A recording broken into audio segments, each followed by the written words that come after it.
हरियाणा की 15वीं विधानसभा के बजट सत्र का आज आगाज हुआ है।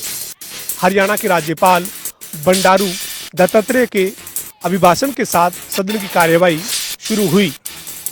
राज्यपाल बंडारू दत्तात्रेय ने कहा कि हमारे देश की आज़ादी के 75 वर्ष पूरे हुए हैं और इसी के उपलक्ष्य में पूरे देश में हमारा संविधान हमारा स्वाभिमान के नाम से एक अभियान चलाया जा रहा है। इस दौरान बंडारू दत्तात्रेय ने कहा कि संविधान निर्माता डॉक्टर भीमराव अंबेडकर समेत जो पूरी संविधान निर्माता समिति थी उसके सभी सदस्यों को नमन करता हूं। इसके अलावा बंडारू दत्तात्रेय ने हरियाणा सरकार के विजन को सदन में पेश किया। बंडारू दत्तात्रेय ने अपने संबोधन में कहा कि प्रदेश की सरकार पिछले 10 साल से लगातार विकास कार्य कर रही है। उन्होंने कहा कि तीसरी बार सरकार बनी है और 3 गुनी रफ्तार के साथ प्रदेश में हर क्षेत्र में विकास हो रहा है।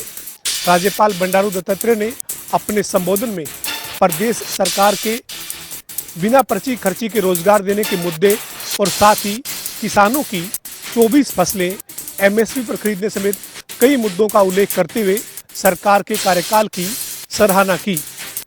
इसके बाद राज्यपाल का अभिभाषण खत्म हुआ और सदन की कार्यवाही 30 मिनट के लिए स्थगित हुई। सदन की कार्यवाही में उसके बाद शोक प्रस्ताव रखे गए।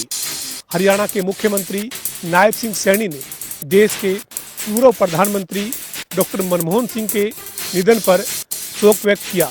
इसके साथ ही हरियाणा के पूर्व मुख्यमंत्री ओम प्रकाश चौटाला, पूर्व कैबिनेट मंत्री सतपाल सांगवान और पूर्व मंत्री कृपाराम पूनिया समेत तमाम दिवंगतों को सदन में श्रद्धांजलि दी गई। इसके बाद सदन की कार्यवाही को सोमवार तक के लिए स्थगित किया गया है। सदन में एक नई शुरुआत भी विधानसभा के अध्यक्ष हरविंद्र कल्याण ने बजट सत्र के पहले दिन की है। स्पीकर ने ये फैसला किया है कि अब सदन में जब शोक प्रस्ताव रखा जाए और उस पर जब मौन धारण किया जाए तब केवल सदन के सदस्य ही नहीं बल्कि विधानसभा के सदन में मौजूद अधिकारी और उनके साथ ही मीडिया कर्मी भी उसमें शामिल रहें। संसद के बजट सत्र का दूसरा भाग 10 मार्च से शुरू होने जा रहा है। दूसरे भाग की बात करें तो 10 मार्च से शुरू होकर 4 अप्रैल तक संसद के बजट सत्र का ये दूसरा भाग चलेगा। संसद सत्र पर रणनीति बनाने के लिए कांग्रेस की तरफ से बड़ी बैठक बुलाई गई है। कांग्रेस पार्लियामेंट्री स्ट्रेटेजी कमेटी की बैठक 10 मार्च को शाम 6 बजे बुलाई गई है। इस बैठक की बात करें तो इस बैठक में कांग्रेस के अध्यक्ष मल्लिकार्जुन खड़गे, इसके अलावा नेता विपक्ष राहुल गांधी समेत अन्य कांग्रेस के सीनियर नेता डिस्कशन करते हुए नजर आएंगे कि आखिरकार किस रणनीति के तहत संसद में जो है उतरना है। आपको बता दें कि अलग अलग मसले हैं जिनमें कई मसलों की बात की जाए, महंगाई की बात की जाए, बेरोजगारी की बात की जाए, आर्थिक हालातों की बात की जाए या फिर शेयर मार्केट की बात की जाए, ऐसे तमाम विषय हैं जिनको लेकर कांग्रेस जो है केंद्र सरकार को घेरने की कोशिश करती हुई जो है नजर आएगी। इससे पहले हमने देखा था कि जब बजट सत्र का पहला भाग चल रहा था तब भी लगातार कई मसलों पर जो गतिरोध है वो सत्ता पक्ष और विपक्ष के बीच में देखने को मिलता हुआ नजर आ रहा था। लेकिन अब अगर हम बात करते हैं तो कांग्रेस आगामी समय में संसद सत्र के दूसरे भाग पर रणनीति बनाने के लिए 10 मार्च को शाम 6 बजे कांग्रेस पार्लियामेंट्री स्ट्रेटेजी कमेटी की बैठक करती हुई नजर आएगी। कैमरामैन मोहित के साथ स्पर्श शर्मा, जनता टीवी, दिल्ली। हांसी पुलिस को बड़ी कामयाबी मिली है। बता दें कि देर रात को हांसी पुलिस ने मुठभेड़ में एक बदमाश के पांव में गोली मारी है, जिसके बाद एक बदमाशी साथी को पुलिस ने गिरफ्तार किया है। दोनों आरोपियों को गिरफ्तार किया है। प्राप्त जानकारी के अनुसार बता दें कि पुलिस प्रवक्ता ने बताया है कि दोनों आरोपी हाल ही में शेखपुरा व ढानी सांकरी में हवाई फायर करके दहशत फैलाने के आरोपी थे। दोनों ही जो बताए जा रहे थे आरोपियों को गुप्त सूचना के आधार पर देर रात को पुलिस ने सर्च करने की कोशिश की तो आरपीएस स्कूल के पास हम खड़े गए खंडर में दोनों बदमाश छुपे हुए थे, जिसके बाद हांसी पुलिस व एसटीएफ की टीम ने संयुक्त रूप से आरोपियों को गिरफ्तार करने की कोशिश की। लेकिन इस दौरान आरोपियों ने सीधे तौर पर पुलिस पर फायरिंग कर दी। जवाबी फायरिंग में पुलिस ने एक बदमाश के पांव पे गोली मारी गई व एक को उसके साथी को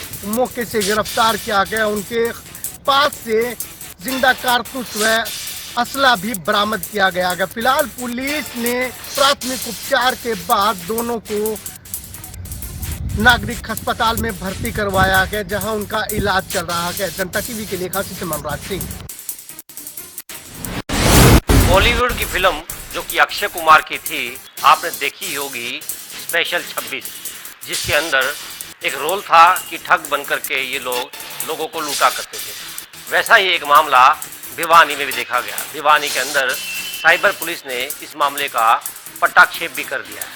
ये लोग भी फर्जी तरीके से लोगों को भर्ती करते थे, युवाओं को बेवकूफ़ बनाते थे, उनसे ठगी करके, उनसे पैसे लेकर के, अपने उसमें नौकरी दे करके फिर उनसे गांव-गांव में लोगों से ठगी करवाते थे। ये लोग समझ नहीं पाए कि वो एक नकली कर्मचारी बन करके और असली ठगी कर रहे हैं।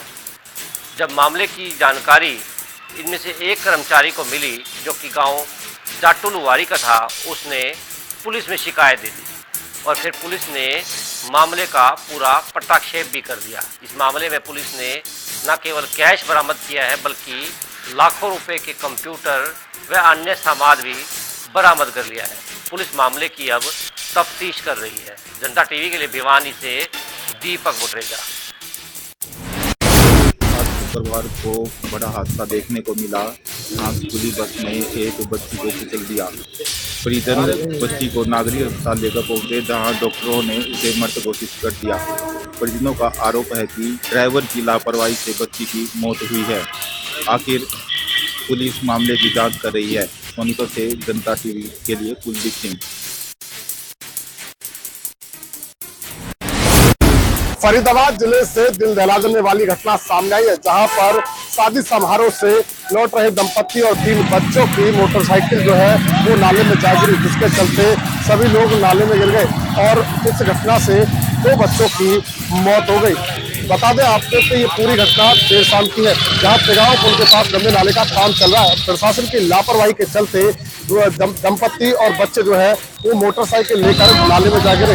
हालांकि समय रहते दंपत्ति और एक बच्चा तो नाले से निकाल लिए गए, तो वहीं 2 बच्चे यानी कि एक लड़की और एक लड़का जो है वो नाले में गिरने की वजह से उनकी मौत हो गई। फिलहाल इस बात की शिकायत पुलिस को भी दी गई है और इस पूरे मामले में प्रशासन को जो है वो कहीं ना कहीं दोषी ठहराया जा रहा है, क्योंकि प्रशासन की लापरवाही के चलते जो है ये हादसा हुआ है। प्रशासन के द्वारा उस पर काम किया जा रहा था और नाले को सही तरीके से न बंद करने के चलते ये हादसा हुआ है। फिलहाल पुलिस इसमें आगामी कार्रवाई जो है वो करने में जुटी हुई है और दोनों बच्चों के शव को पोस्टमार्टम के लिए सिविल अस्पताल भिजवा दिया है। फरीदाबाद से जनता टीवी के लिए मुकेश राजपूत। जिला अपराध अनुसंधान शाखा नंबर 1 द्वारा एक महिला को 2 किलो चरस के साथ गिरफ्तार किया है। इस संबंध में जानकारी देते हुए अपराध अनुसंधान शाखा 1 के इंचार्ज केवल सिंह ने बताया कि उन्हें गुप्त सूचना मिली कि यमुनानगर के प्रताप नगर में एक महिला नशा तस्करी का काम कर रही है। उसे पकड़ा जाए तो उसके पास से काफी मात्रा में नशीले पदार्थ मिल सकते हैं, जिस पर उन्होंने मिली सूचना के आधार पर नाकाबंदी की और महिला कांस्टेबल को साथ लेकर संदिग्ध महिला की तलाशी ली। महिला के पास से 2 किलो के करीब चरस बरामद हुई, जिसकी अंतर्राष्ट्रीय बाजार में करोड़ों रुपए की कीमत बताई जा रही है।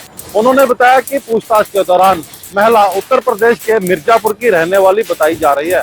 उन्होंने बताया कि एक और व्यक्ति जो कि मिर्जापुर का ही रहने वाला है, पहले भी नशा तस्करी के आरोप में उसे गिरफ्तार किया था। उन्होंने संदेह व्यक्त किया कि इसका भी संबंध उसके साथ हो सकता है। पुलिस इस पूरे मामले को गहनता से जांच कर रही है। पुलिस द्वारा महिला को कोर्ट में पेश कर रिमांड लिया जाएगा और यह भी पूछताछ की जाएगी कि यह महिला ये नशा कहां से लेकर आती है और किन लोगों को ये आगे सप्लाई करती है।